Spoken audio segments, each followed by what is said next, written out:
ప్రజాస్వామ్య వ్యవస్థకు పునాది అయిన ఓటు హక్కును అపవిత్రం చేసే విధంగా నకిలీ ఓట్లు నమోదు కావడం తీవ్ర ఆందోళనకరమైన విషయమని మాజీ ఎమ్మెల్యే గండ్ర వెంకటరమణరెడ్డి అన్నారు. ఓటర్ల జాబితాలో విస్తృతంగా చోటు చేసుకున్న నకిలీ ఓట్ల అంశంపై భూపాలపల్లి జిల్లా కేంద్రంలోని బీఆర్ఎస్ పార్టీ కార్యాలయంలో మాజీ MLA Gandra Venkataramana Reddy press meet నిర్వహించారు.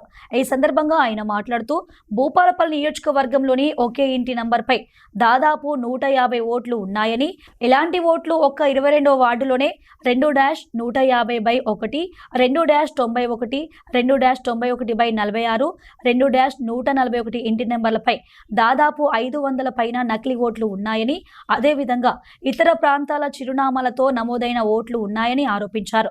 ఎన్నికల కమిషన్ తక్షణమే ప్రత్యేక బృందాలను ఏర్పాటు చేసి సమగ్ర విచారణ జరిపి నకిలీ ఓట్లను తొలగించాలని డిమాండ్ చేశారు.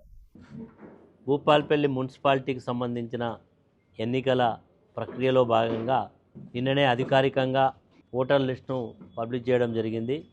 అభ్యంతరాలు ఉంటే కూడా ఈరోజు రేపు తెలియజేయాల్సిందిగా చెప్పిండ్రు. మేము ఈరోజు మా పార్టీ తరఫున ఆ ఓటర్ లిస్టును పరిశీలన చేస్తే అందులో మొత్తం కూడా తప్పుల తడకగా ఎన్నికల్లో గెలవాలంటే ఇక్కడ మేము ఉన్న ఓట్లతో గెలవలేమని ఒక ఇంటి మీద ఈ లేనటువంటి ఇంటికి బై నెంబర్ సృష్టించి దాదాపుగా చాలా ఓటర్స్ నమోదు చేయడం జరిగింది. కొన్ని ఓట్స్ చిట్యాల ఓట్స్ కూడా అందులో చిట్యాలని కూడా ఉన్నది. ఆ చిట్యాల ఓటు కూడా భూపాలపల్లిలో నమోదు కావడం జరిగింది. ఇట్లా కొన్ని విలేజ్లలో ఉదాహరణకు భూపాలపల్లి మండలంలో ఉండేటువంటి విలేజ్ ఓట్స్ కూడా అందులో ఎన్రోల్ అయినాయి.